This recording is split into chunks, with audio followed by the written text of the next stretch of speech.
Just a few days ago, if you can believe it, we were talking about fire danger, but that may be the last time we do that this year. Meteorologist Matt Gray is here now with an in-depth look at the first big storm of the fall season. Yeah, even though there's been rain and cool temperatures here for a few days, there is still plenty of fire activities. You can see in these red spots right now in the Pacific Northwest. Now, it was just a couple of days ago that we were actually smelling smoke coming in from the Cascades. And if the wind was different, we could be like what's going on in San Francisco right now, getting some smoke coming from the north in Northern California.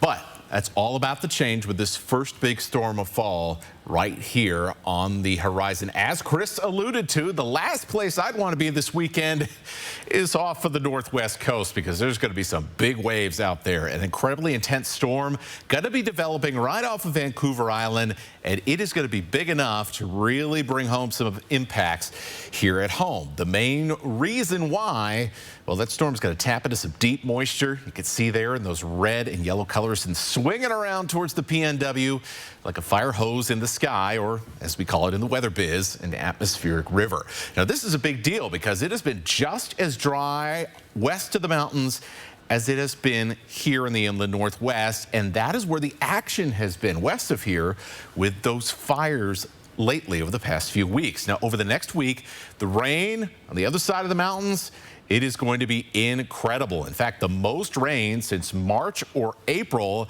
in many towns and cities up and down the west coast. Multiple inches of rain are expected in the Cascades.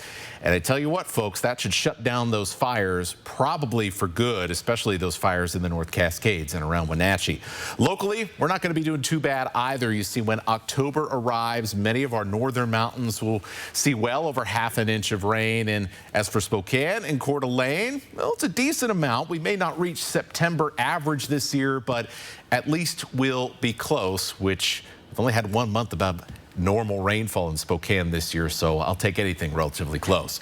This may be the first, but likely not the last big dump of moisture headed this way for the rest of the year, by the way. A few studies show that El Nino winters, they tend to push more atmospheric rivers into the west coast, and so could be the first of more than a few warm and wet patterns that I expect to come as our seasons continue to change.